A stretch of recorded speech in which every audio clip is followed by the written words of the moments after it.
उत्तर प्रदेश के मुख्यमंत्री योगी आदित्यनाथ के बयान को लेकर राजनीतिक गलियारों में खूब हंगामा मचा हुआ है। हाल ही में योगी ने एक ऐसा बयान दिया जिसे लेकर विपक्षी नेता खासतौर पर आम पार्टी के सांसद संजय सिंह ने कड़ी आलोचना की है। संजय सिंह ने आरोप लगाया है कि मुख्यमंत्री योगी आदित्यनाथ मुख्य मुद्दों से ध्यान भटकाने के लिए जानबूझकर विवादित और विवादास्पद बयान देते हैं। उन्होंने कहा है कि योगी सरकार गजवाए हिंद जैसे बयान देकर समाज में डर और नफरत फैलाने की कोशिश कर रही है, जबकि असल मुद्दे जैसे शिक्षा, बेरोजगारी, कानून व्यवस्था और विकास पूरी तरह से नजरअंदाज किए जा रहे हैं। संजय सिंह के मुताबिक यह बयान सरकार की असफलताओं को छुपाने का हथकंडा है ताकि जनता का ध्यान उनके काम काज से हटाया जा सके। पहले आप सुनिए सीएम योगी आदित्यनाथ का ये बयान। योगी आदित्यनाथ ने हाल ही में सार्वजनिक मंच पर गजवाए हिंद शब्द का इस्तेमाल किया था, जिसे लेकर राजनीतिक विवाद पैदा हो गया है। संजय सिंह ने बयान को लेकर एक वीडियो भी सोशल मीडिया पर वायरल किया है, जिसमें वे योगी की राजनीति पर जमकर हमला बोलते हुए कहते दिख रहे हैं कि मुख्यमंत्री अपनी राजनीतिक कमजोरियों को छुपाने के लिए इस तरह के नफरत वाले बयान दे रहे हैं। इस पूरे विवाद ने उत्तर प्रदेश की राजनीतिक गर्माहट को और बढ़ा दिया है। योगी आदित्यनाथ के समर्थक उनका बचाव करते हुए कहते हैं कि मुख्यमंत्री का बयान गलत संदर्भ में नहीं लेना चाहिए और वो उत्तर प्रदेश सुरक्षा और एकता बनाए रखने के लिए भी बातें कर रहे हैं। वही विपक्ष इसे राजनीति की गर्मा गर्म लड़ाई का हिस्सा बता रहा है। विशेषज्ञों का मानना है कि इस तरह के बयान अक्सर राजनीतिक लाभ के लिए दिए जाते हैं, जो अल्पकालिक लोकप्रियता तो ला सकते हैं, लेकिन लंबे समय से समाज में सौहार्द और शांति के लिए खतरा बन सकते हैं। भारत माता की, भारत माता की, मां पाटेश्वरी की, मां पाटेश्वरी की। जनपद बलरामपुर के 825 करोड़ रुपए की परियोजनाओं के लोकार्पण और शिलान्यास कार्यक्रम में आज के समारोह में उपस्थित जनपद बलरामपुर की जिला पंचायत अध्यक्ष सुश्री आरती तिवारी जी, माननीय विधायक बलरामपुर श्री पलटू राम जी, माननीय विधायकगण श्री कैलाशनाथ शुक्ला जी, राम प्रताप वर्मा जी, विधान परिषद सदस्य श्री साकेत मिश्रा जी, विधान परिषद सदस्य श्री अवधेश सिंह और मंजू सिंह जी, भारतीय जनता पार्टी के जिला के अध्यक्ष श्री रवि मिश्रा जी, पूर्व विधायक श्री शैलेश कुमार सिंह सैलो जी, नगर पालिका परिषद के अध्यक्ष श्री धीरू सिंह जी, जिला प्रभारी राहुल राज रस्तोगी जी, आज के इस कार्यक्रम में उपस्थित भारतीय जनता पार्टी और अन्य संगठनों के सभी पदाधिकारीगण, भारी संख्या में आज के समारोह में उपस्थित मेरे बलरामपुर के सभी उपस्थित बहन और भाइयों, शारदीय नवरात्रि की आज सप्तम तिथि है। आज के इस अवसर पर मां पाटेश्वरी के श्री चरणों में नमन करते हुए आप सभी का मैं हृदय से अभिनंदन करता हूं। ये मेरा सौभाग्य है कि नवरात्रि के अवसर पर इन कार्यों के बहाने मुझे मां पाटेश्वरी के दरबार में शीश नवाने का अवसर प्राप्त हुआ है। मैं कल से ही बहराइच, श्रावस्ती और बलरामपुर जनपदों के विभिन्न कार्यक्रमों में भागीदार बनने के लिए कल दोपहर से ही इस कमिश्नरी के अंदर अलग अलग जनपदों के कार्यक्रमों में भागीदार बन रहा हूं। ये मेरा सौभाग्य है कि शारदीय नवरात्रि और विजयादशमी के पूर्व जनपद बलरामपुर वासियों को ये 825 करोड़ रुपए की उपहार ये भारतीय जनता पार्टी की डबल इंजन सरकार के द्वारा प्रदान किया जा रहा है। यह 825 करोड़ का उपहार यहां के जनप्रतिनिधियों के प्रयास, जनता की आकांक्षा के अनुरूप जनपद बलरामपुर को भी विकास की मुख्य धारा के साथ जोड़ने और जनपद बलरामपुर भी एक विकसित जनपद के रूप में अपने आप को स्थापित कर सके, इन भावनाओं के साथ ये सभी उपहार विकास की परियोजनाओं के माध्यम से आज आपको उपलब्ध करवाए जा रहे हैं। मैं इन सभी परियोजनाओं के लिए बलरामपुर वासियों को हृदय से बधाई देता हूं और बलरामपुर वासियों के कुशल और मंगलमय जीवन के लिए मां पाटेश्वरी से प्रार्थना करता हूं। बहन और भाइयों, हमारा बलरामपुर जनपद भारत और नेपाल के सीमावर्ती क्षेत्र में स्थित है। बलरामपुर जनपद मां पाटेश्वरी का पावन धाम है। बलरामपुर जनपद बलरामपुर स्टेट के द्वारा किए गए अनेक रचनात्मक कार्यों का साक्षी है। बलरामपुर जनपद भारत के पूर्व प्रधानमंत्री श्रद्धेय अटल बिहारी वाजपेयी जी की कर्म भूमि के रूप में जाना जाता है और बलरामपुर जनपद एक कर्म ऋषि नानाजी देशमुख की कर्म भूमि के रूप में भी जाना जाता है। ये बलरामपुर जनपद 97 से लेकर के 2017 तक उपेक्षा का दंश झेल रहा था। बलरामपुर जनपद कोई पुरसाहार नहीं था।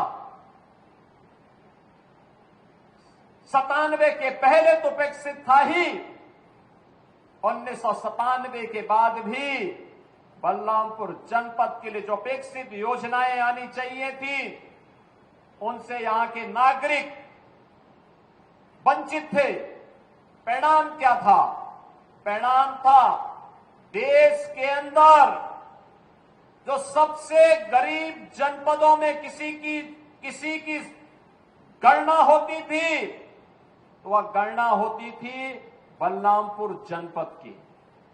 बहनों और भाइयों, आज डबल इंजन की सरकार प्रधानमंत्री मोदी जी के नेतृत्व में बिना भेदभाव के योजनाओं का लाभ जब देना प्रारंभ की, तो डबल इंजन सरकार ने आज यहां पर मां पाटेश्वरी के नाम पर एक विश्वविद्यालय का निर्माण कार्य भी प्रारंभ किया है। विश्वविद्यालय इस सत्र में प्रारंभ भी हो चुका है। बलरामपुर के सभी नागरिकों को, श्रावस्ती, बहराइच, गोंडा के सभी नागरिकों को, युवाओं को मां पाटेश्वरी के नाम पर बने इस विश्वविद्यालय के लिए मैं हृदय से बधाई देता हूं, अपनी शुभकामनाएं देता हूं। बहनों और भाइयों, इसके साथ ही श्रद्धेय अटल बिहारी वाजपेयी जी की कर्म भूमि होने के नाते पहली बार अटल जी देश की संसद में कहीं से पहुंचे थे तो भूमि बलरामपुर की है। बलरामपुर संसदीय सीट से चुनाव जीत करके पहुंचे थे और इसलिए बलरामपुर में श्रद्धेय अटल बिहारी वाजपेयी जी के नाम पर एक मेडिकल कॉलेज का निर्माण हो, इसके लिए हमारी सरकार ने पूरी व्यवस्था कर दी है और बहुत शीघ्र आप देखेंगे कि बलरामपुर में, बलरामपुर जनपद के लिए भी एक मेडिकल कॉलेज सरकार के द्वारा यहां पर संचालित होगा। इमलिया कोडर में थारू बंधुओं के लिए उनकी परंपरा और उनकी संस्कृति को संरक्षण करने के लिए एक थारू म्यूजियम का निर्माण पहले ही किया जा चुका है। आज जो सौगात यहां के लिए उपलब्ध करवाई जा रही है, उसमें एक राजकीय पॉलिटेक्निक का उद्घाटन अभी हमने किया है। आईटीआई है, डिग्री कॉलेजेज है, इंटर कॉलेजेज है, चिकित्सालय है, सड़कें हैं और भी तमाम प्रकार की वे योजनाएं हैं जो विकास के लिए आवश्यक होती हैं और जिन योजनाओं के माध्यम से हर नागरिक के जीवन में बिना भेदभाव के उनके जीवन में प्रगति और उन्नयन का मार्ग प्रशस्त हो सकता हो।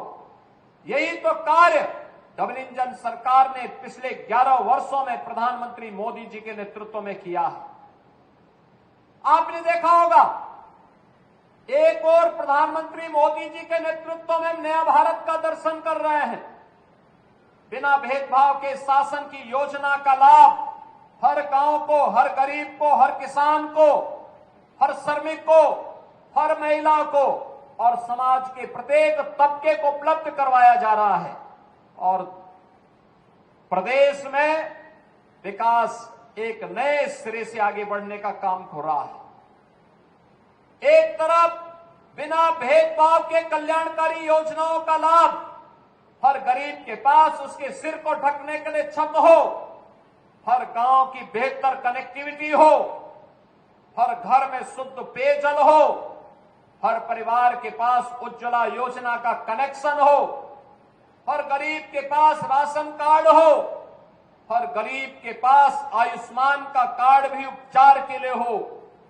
एक तरफ सरकार के द्वारा एक कल्याणकारी योजनाएं संचालित हो रही हैं। युवाओं के लिए पढ़ने के लिए वर्ल्ड क्लास इंफ्रास्ट्रक्चर के साथ पीएम श्री कंपोजिट विद्यालय, मुख्यमंत्री अभ्युदय विद्यालय के साथ साथ इंटर कॉलेजेस को प्रोजेक्ट अलंकार के अंतर्गत सुंदरीकरण और उनके नवनिर्माण की कार्रवाई के साथ जोड़ा जा रहा है। विश्वविद्यालय बन रहे हैं, डिग्री कॉलेजेस बन रहे हैं, पॉलिटेक्निक बन रहे हैं, आईटीआई स्किल डेवलपमेंट के सेंटर के रूप में स्थापित हो रहे हैं, नगर निकायों का उन्नयन हो रहा है, शहरीकरण विकास की योजनाओं को आगे बढ़ाया जा रहा है।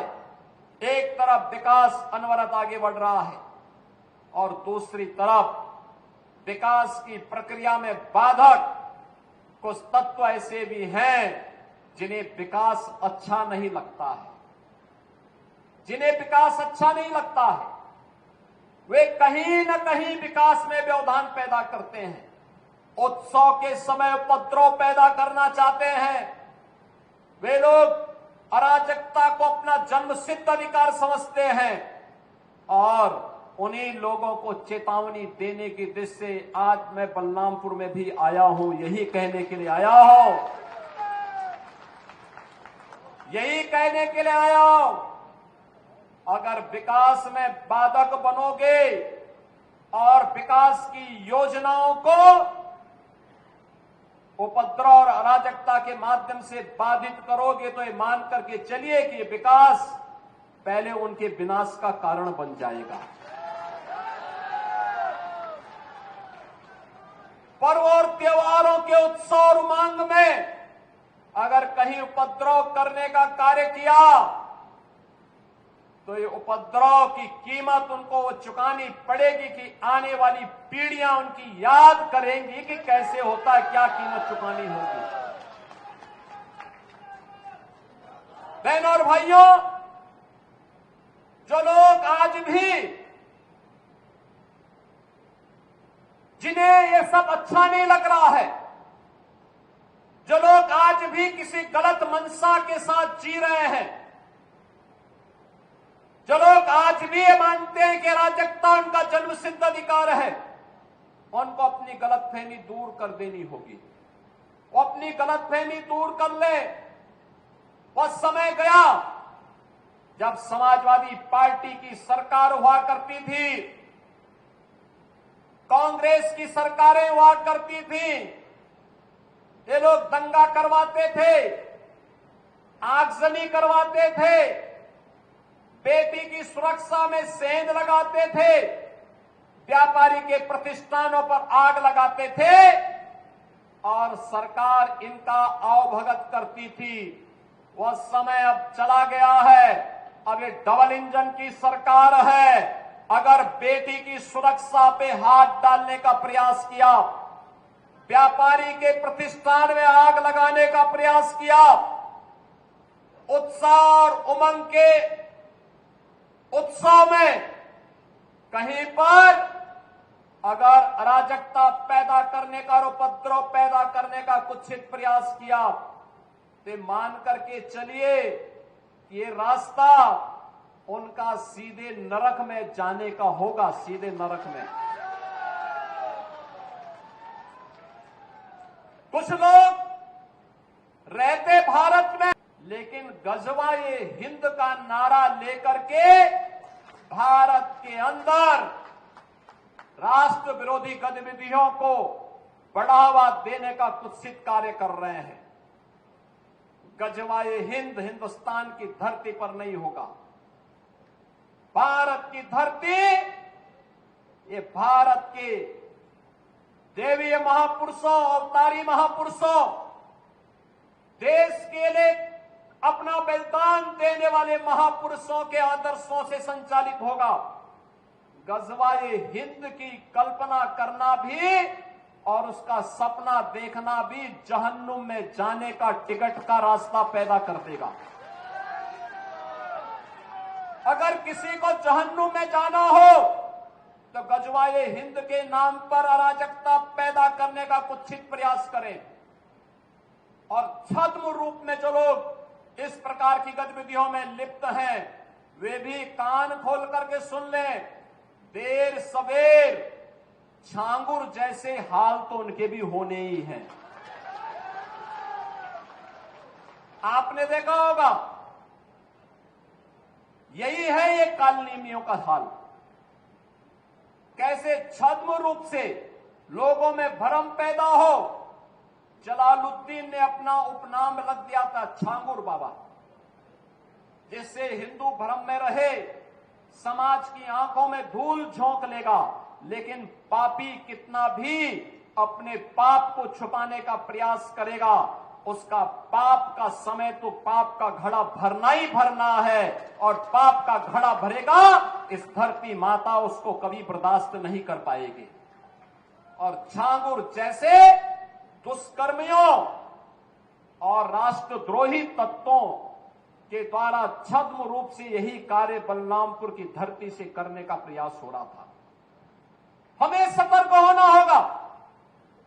जो लोग हिंदुस्तान की धरती पर रह करके भारत विरोधी गतिविधियों में लिप्त हैं, हिंदू विरोधी गतिविधियों में लिप्त हैं, हमें ऐसे कालनेमियों से सतर्क रहना होगा। उन्हें सख्ती से जवाब देना होगा। स्थानीय प्रशासन और पुलिस को इसके प्रति सजग करना होगा और समय समय पर इनकी गतिविधियों के बारे में शासन को अवगत कराना होगा, जिससे समय रहते इनकी नाजायज गतिविधियों पर सरकार पूरी तरह नकेल कस सके। कुछ लोगों को शांति और विकास अच्छा नहीं लगता, लातों के भूत बातों से नहीं मानते। इनको लगता है जैसे सरकार अब भी इनके सामने झुक करके कार्य करेगी। सरकार का पहले दिन से, डबल इंजन की सरकार का पहले दिन से ही यह निर्णय है कि अपराध और अपराधियों के प्रति, गद्दारों और देशद्रोहियों के प्रति सरकार जीरो टॉलरेंस की नीति के तहत कार्य करेगी।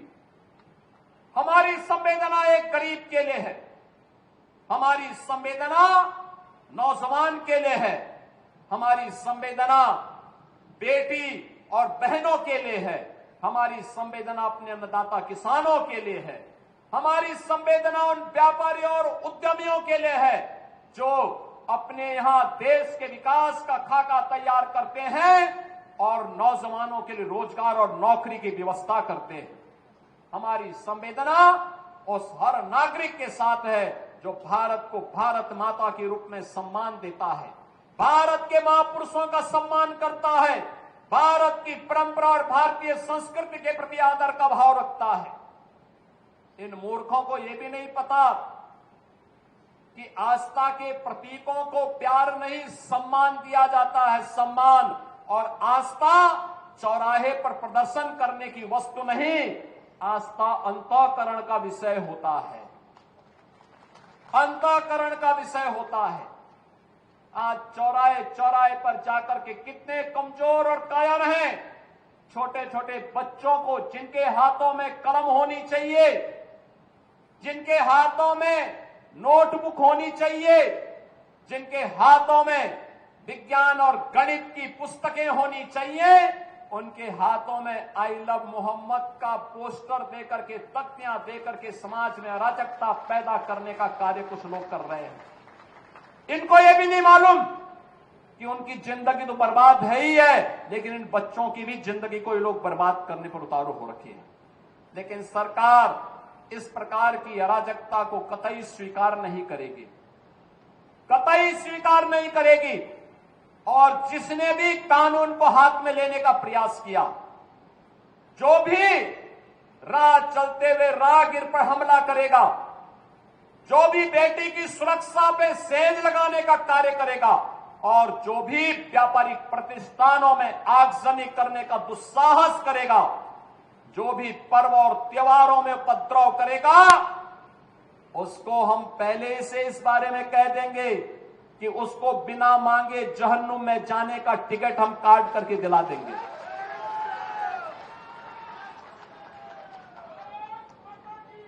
इतना पर्याप्त होगा उसके लिए। यह अराजकता स्वीकार्य नहीं।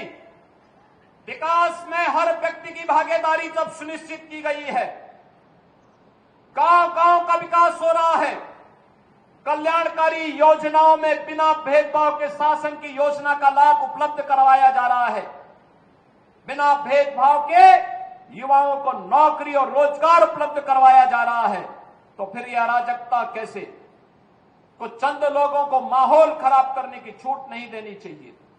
ये वही लोग हैं जिन्होंने उत्तर प्रदेश की भ्रष्ट सरकारों के साथ मिलकर के उत्तर प्रदेश के सामने पहचान का संकट खड़ा किया था।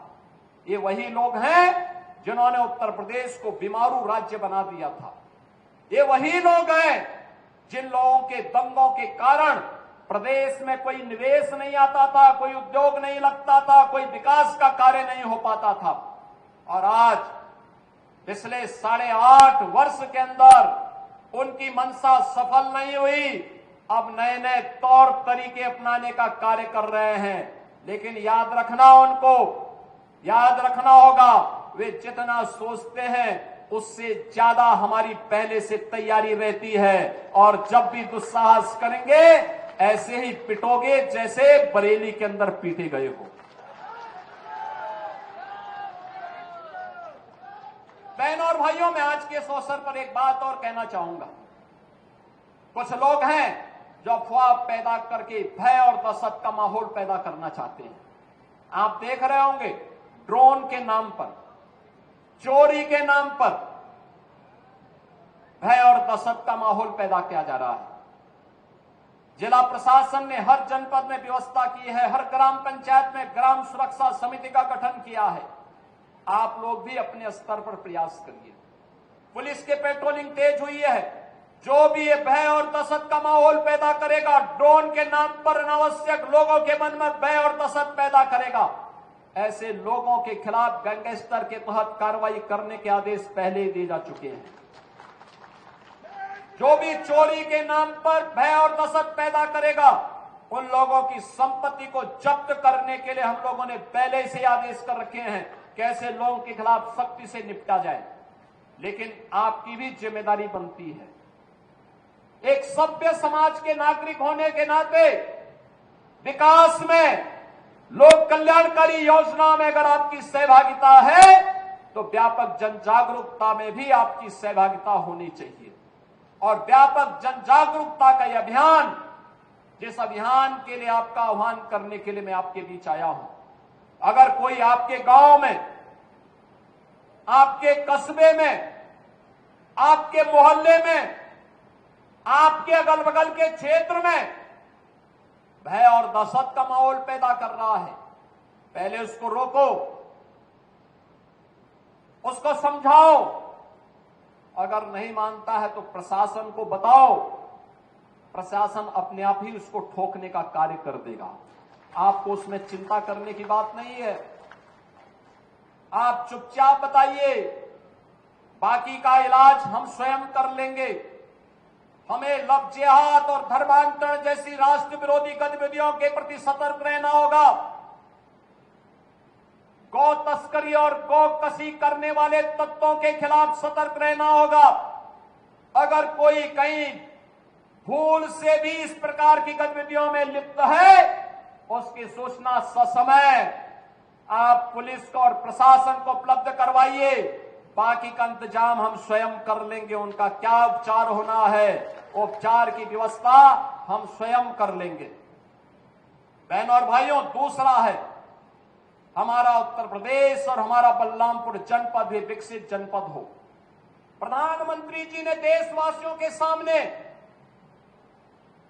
शताब्दी संकल्प का एक विराट लक्ष्य रखा है। 2022 में इस देश ने अपनी आजादी के 75 वर्ष पूरे किए थे। अमृत महोत्सव का आयोजन पूरे देश के अंदर हुआ था। हर घर पे तिरंगा पहना था। शताब्दी महोत्सव 2047 जब ये देश अपनी आजादी के 100 वर्ष पूरा करेगा, कैसा भारत चाहिए, कैसा भारत हमें चाहिए, उस भारत के निर्माण के लिए शताब्दी संकल्प के इस अभियान के साथ जुड़ने के लिए 2047 में हमें एक आत्मनिर्भर और विकसित भारत चाहिए। आत्मनिर्भर और विकसित भारत के लिए देश की सबसे बड़ी आबादी के राज्य उत्तर प्रदेश को आत्मनिर्भर और विकसित बनाना होगा। आत्मनिर्भर और विकसित उत्तर प्रदेश के लिए हमें बलरामपुर को भी आत्मनिर्भर और विकसित बनाना होगा। बलरामपुर भी आत्मनिर्भर और विकसित हो सके, इसके लिए हमारी सरकार ने तय किया हर कमिश्नरी में एक विश्वविद्यालय होगा। आज देवीपाटन कमिश्नरी का विश्वविद्यालय बलरामपुर जनपद में एस्पिरेशनल डिस्ट्रिक्ट होने के नाते, आकांक्षात्मक जनपद होने के नाते विश्वविद्यालय का निर्माण आपके जनपद में हो चुका है। बहनों और भाइयों, सहारनपुर में विश्वविद्यालय नहीं था। सहारनपुर कमिश्नरी में मां शाकंभरी के नाम पर विश्वविद्यालय का निर्माण हो गया है। मुरादाबाद कमिश्नरी में विश्वविद्यालय नहीं था। गुरु जंबेश्वर के नाम पर वहां विश्वविद्यालय का निर्माण कर दिया गया। अलीगढ़ में विश्वविद्यालय नहीं था। राजा महेंद्र प्रताप सिंह के नाम पर वहां विश्वविद्यालय का निर्माण हो गया। मिर्जापुर में विश्वविद्यालय नहीं था। वहां मां बिंदुवासिनी के नाम पर विश्वविद्यालय की स्थापना कर दी गई। और आजमगढ़ कमिश्नरी में भी विश्वविद्यालय नहीं था। आजमगढ़ में भी हम लोगों ने महाराज सुहेल देव के नाम पर विश्वविद्यालय का निर्माण कर दिया है। बहनों और भाइयों, उत्तर प्रदेश में श्रद्धेय अटल जी के नाम पर अटल आवासीय विद्यालय, अटल मेडिकल यूनिवर्सिटी का निर्माण कर दिया गया है। बाबा गोरखनाथ के नाम पर उत्तर प्रदेश का आयुष विश्वविद्यालय का निर्माण गोरखपुर में हो गया है। और ऐसे ही महात्मा बुद्ध के नाम पर कुशीनगर में कृषि विश्वविद्यालय की स्थापना हो रही है। श्रमिकों के बच्चों के लिए अटल आवासीय विद्यालयों का निर्माण हर कमिश्नरी में बना कर दिया गया है। बहनों और भाइयों, पॉलिटेक्निक हो, डिग्री कॉलेज हो, इंजीनियरिंग कॉलेजेज हो, ये बड़े पैमाने पर बनाए गए। पिछली सरकारें वन डिस्ट्रिक्ट वन माफिया देती थी। हमारी सरकार ने वन डिस्ट्रिक्ट वन प्रोडक्ट भी दिया है और one district one medical college का निर्माण कार्य भी करना प्रारंभ कर दिया है। बलरामपुर में भी मेडिकल कॉलेज का निर्माण हो रहा है, अंतिम चरणों में चल रहा है। श्रावस्ती में महात्मा बुद्ध के नाम पर एयरपोर्ट का निर्माण का कार्य युद्ध स्तर पर चल रहा है। श्रावस्ती मर्यादा पुरुषोत्तम प्रभु श्री राम के बड़े पुत्र लव के द्वारा बसाई गई राजधानी थी। श्रावस्ती महात्मा बुद्ध ने ज्ञान प्राप्त होने के बाद सर्वाधिक चातुर्मास इसी श्रावस्ती में व्यतीत किए थे। जैन तीर्थंकरों में तृतीय तीर्थंकर भगवान संभवनाथ का जन्म इसी श्रावस्ती में हुआ था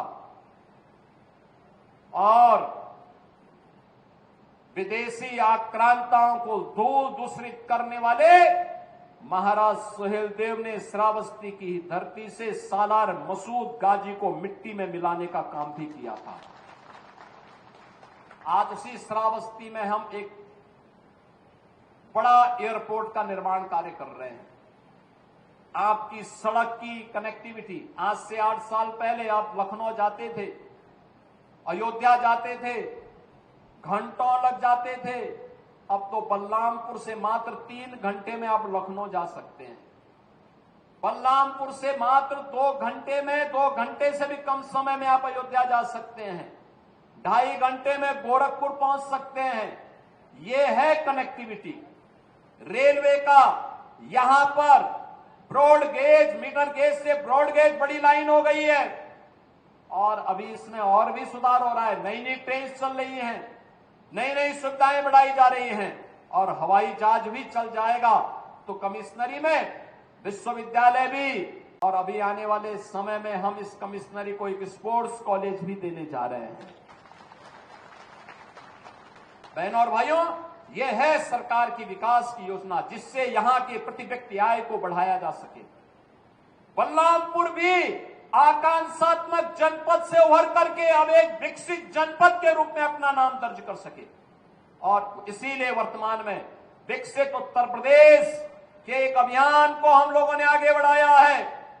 आज अभी 3 बजे मैं स्वयं सभी ब्लॉक प्रमुखों और क्षेत्र पंचायत के सदस्यों के साथ, सभी जिला पंचायत अध्यक्षों और जिला पंचायत के सदस्यों के साथ मैं स्वयं वर्चुअल संवाद करने वाला हूं, उनका समर्थन मांगने वाला हूं विकसित उत्तर प्रदेश के लिए। और मेरा आप सबसे भी आह्वान होगा, समर्थ उत्तर प्रदेश पोर्टल पर QR कोड को स्कैन करते हुए उत्तर प्रदेश को विकसित उत्तर प्रदेश बनाने के लिए शॉर्ट टर्म, मीडियम टर्म और लॉन्ग टर्म प्लानिंग क्या होनी चाहिए, इसके लिए आप भी अपना सुझाव भेजिए।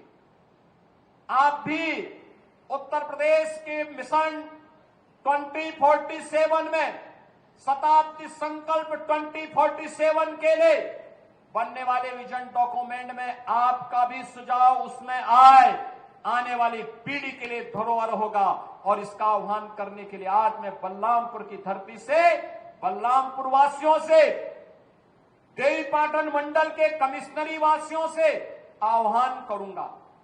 मुझे पूरा विश्वास है आप सभी लोग इस अभियान का हिस्सा बनेंगे।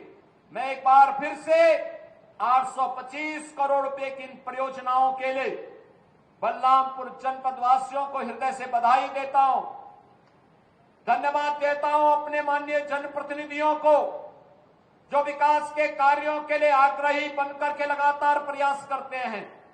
और मैं विजयादशमी और शारदीय नवरात्रि की भी मंगलमय शुभकामना आप सबके प्रति, पूरे प्रदेशवासियों के प्रति व्यक्त करते हुए अपनी